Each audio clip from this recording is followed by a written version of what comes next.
అందరికీ నమస్కారాలు.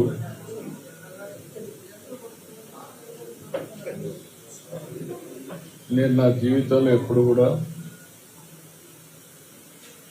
వెంకటేశ్వర స్వామి పవిత్రతను తలుచుకొని ఎన్నిసార్లు వచ్చినా మళ్ళీ ఆ సంకల్పాన్ని పునరంకితం చేయడం కోసం ముందుకు వస్తూ ఉంటాను.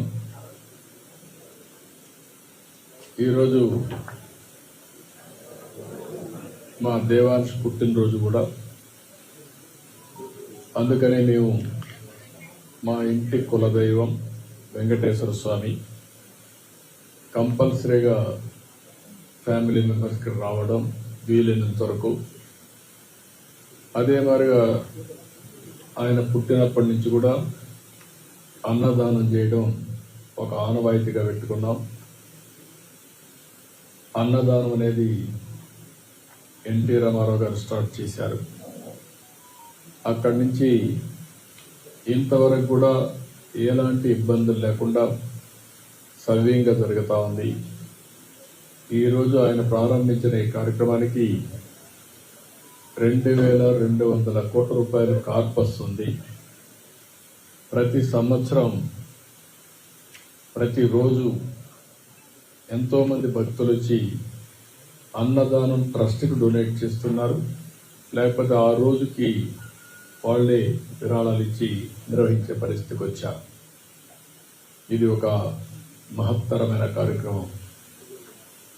ఇది శాశ్వతంగా జరుగుతుంది. ఈ సందర్భంగా మేము అక్కడికి వచ్చినప్పుడు కాంట్రిబ్యూట్ చేయడమే కాకుండా నేరుగా అక్కడ ఎవరైతే భక్తులు ఉన్నారో వాళ్ళకి అన్నం వడ్డించినప్పుడు ఉండే తృప్తి ఎలకట్టలేదు. అందుకనే ఫ్యామిలీ మెంబర్స్ అందరూ కూడా సర్వ్ చేశాం. మేము సర్వ్ చేయడమే కాకుండా భావితరాలకు కూడా గుర్తు చేసుకునే విధంగా సంస్కారాన్ని నేర్పిస్తున్నాం. ఇలాంటి కార్యక్రమాన్ని ప్రతి ఒక్కరికి కూడా విజ్ఞప్తి చేస్తున్నాం. మనం బాగుండడం కాదు, సమాజ హితం కోసం అందరం పనిచేయాల్సిన అవసరం ఉంది. అదే సమయంలో మీరు చూస్తే నేను ప్రాణదాన కార్యక్రమాన్ని ప్రారంభించాను. బ్రహ్మోత్సవానికి వస్తూ తిరుపతిలో సిమ్స్ హాస్పిటల్లో ప్రాణదాన కార్యక్రమానికి ప్రారంభించాం. ఆ రోజు ఒకటే ఆలోచించాం, వెనుకబడిన ప్రాంతం రాయలసీమ, ఇక్కడ హాస్పిటల్ కూడా సరిగా లేవు. అందుకనే సిమ్స్ను ఆధారంగా చేసుకొని రోయా కానీ, బర్డ్స్ కానీ, సిమ్స్ కానీ, మిగిలిన అన్ని హాస్పిటల్స్ అన్నీ కూడా, చిల్డ్రన్ హాస్పిటల్ కానీ ఇవన్నీ కూడా ఇచ్చేసి ఈ ప్రాణదానంతో అక్కడ ఉండే భక్తులకు ట్రీట్ చేయడం, ఈ ప్రాంత వాసులకు ట్రీట్ చేయడమే కాకుండా ఇంకా ఎవరైనా డాక్టర్లు ప్రపంచం నుంచి ఎక్కడికి వచ్చినా వెంకటేశ్వర స్వామి దర్శనానికి ఆశీస్సులు తీసుకునే మునుపు ప్రజలకు సేవ చేసి 3-4 రోజులు ఉండి తర్వాత వచ్చి దేవుని ఆశీస్సులు తీసుకెళ్తే మానవ సేవ, మాధవ సేవ రెండూ ఉంటాయనే ఉద్దేశంతోనే ఆ కార్యక్రమాన్ని పెట్టాం. దాన్ని కూడా లాజికల్గా తీసుకెళ్లాల్సిన అవసరం ఉంది. ఈరోజు ఈ యొక్క 7 కొండలు, ఇది వెంకటేశ్వర స్వామి సొంతం. ఈ 7 కొండల్లో ఎలాంటి అపవిత్రమైన కార్యక్రమాలు కానీ, లేకపోతే ఈ 7 కొండల్ని కమర్షియలైజ్ చేయడం కానీ ఎక్కడా జరగకూడదు. నేను ఈరోజు పోరాడడం కాదు.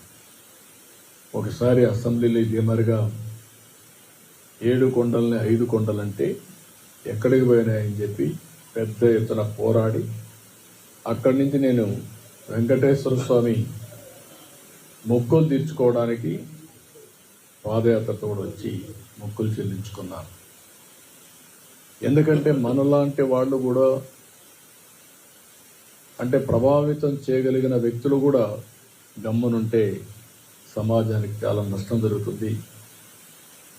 ఆ రోజు మీరు ఒక్కసారి చూస్తే నేను ఏదైతే ప్రాణదానాన్ని ఇనాగరేట్ చేసి వచ్చాను, వస్తూ ఉంటే 24 క్లేమోర్ మైన్స్ నా మీద బ్లాస్ట్ చేశారు. నేను ఏ తప్పు చేయలేదు, ప్రజాహితం కోసం పనిచేశాను, లా అండ్ ఆర్డర్ మెయింటైన్ చేయాలని ఆలోచించాను. దాని మీద కక్ష కడితే వెంకటేశ్వర ఎక్కడైతే మనం ఆ స్పాట్ కూడా ఇప్పుడు ఉంది అల్లిపేట దగ్గర ఎంట్రన్స్లోని, అయితే ఆ రోజు అదొక మిరాకిల్. నేను తప్పించుకోవడం అనేది జరిగే పని కాదు. సాక్షాత్తు వెంకటేశ్వర స్వామి నన్ను కాపాడాడు, ప్రాణం విడిచిపెట్టాడు. అక్కడి నుంచి ఒక ఇప్పుడు కూడా జ్ఞాపకం ఉందని తలుచుకుంటే, నేరుగా పోయి కొట్టిన తర్వాత బస్సులు కారులో అందరం కూడా బ్రతికాం, కానీ ఒక్కొక్కరికి ఒక విధంగా దెబ్బలు తగిలాయి. నేనున్నాను, కృష్ణమూర్తి ఉన్నాడు, గోపాలకృష్ణారెడ్డి, రాజశేఖర్ రెడ్డి, వీళ్ళందరూ ఉన్నాం. అంటే వెంకటేశ్వర స్వామి మహిమ ఆ ఇన్సిడెంట్ చూసిన తర్వాత ఎవరైనా కానీ అనుకుంటే ఆలోచించుకోవాల్సిన అవసరం ఉంది. 24 క్లేమోర్ మైన్స్ బ్లాస్ట్ చేసిన తర్వాత ఇది తప్పించుకునే అవకాశం లేదు, ఒక్క వెంకటేశ్వర స్వామి మహిమ ఉంటే తప్ప.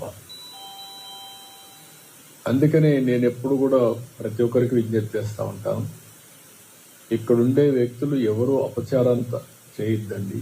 అపవిత్రానికి ఎక్కడ కూడా ఒక తెలుసో తెలియకో అపచారం జరిగేదానికి సహకరించద్దని చాలా చెప్తున్నాను. గడిచిన 5 సంవత్సరాలు చాలా పోరాటాలు చేశాం, కానీ ఆ పోరాటాలు కూడా పనిచేయకుండా వెంకటేశ్వర స్వామిని అపవిత్రం చేసే పరిస్థితికి వచ్చారు. ఆ రోజు కూడా మీ అందరికీ నేను చెప్పాను, ఇక్కడే ప్రథమ ప్రాధాన్యత వెంకటేశ్వర స్వామి పైన ఉంటుంది. ఏదైతే క్లీనినెస్ ఇక్కడి నుంచి ప్రక్షాళన వెంకటేశ్వర స్వామి టెంపుల్ నుంచి చేస్తానని చెప్పి దేవుని రుణం తెచ్చుకోవడానికి, అదే సమయంలో రాష్ట్రాన్ని పునర్నిర్మాణం చేయడానికి అంకితో పనిచేస్తానని చెప్పాను. చెప్పినట్టే ఫస్ట్ అపాయింట్మెంట్ నేను ఇచ్చింది శ్యామలరావు ఇచ్చాను. అక్కడి నుంచి ప్రక్షాళన స్టార్ట్ అయింది. ఇంకా కొన్ని చిన్న చిన్న ఉన్నాయి, ఇంకా చేయాల్సిన పనులు ఉన్నాయి. నేను చాలా క్లారిటీ ఇచ్చాను, అందుకని అవన్నీ కూడా చేస్తారు.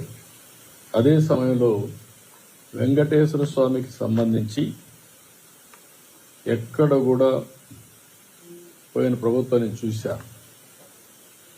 7 కొండలు వెంకటేశ్వర స్వామివి అని మనం చెప్తా ఉంటే, 7 కొండలు ఆనుకొని ముంతాజ్ హోటల్కి అప్పట్లో పర్మిషన్ ఇచ్చారు.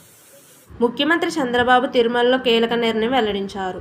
మనవడు దేవాంశ్ పుట్టినరోజు సందర్భంగా కుటుంబ సభ్యులతో కలిసి చంద్రబాబు శ్రీవారిని దర్శించుకున్నారు. శ్రీవారి సేవల్లో పాల్గొన్నారు.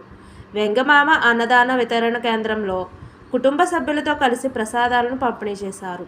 భక్తులకు అన్నప్రసాద వితరణ చేయడం ద్వారా చాలా తృప్తి కలుగుతుందని చెప్పుకొచ్చారు. ముంతాజ్ ఏమర్ దేవలోక్ హోటల్స్ నిర్మాణానికి భూ కేటాయింపులను రద్దు చేస్తున్నట్లు చంద్రబాబు ప్రకటించారు.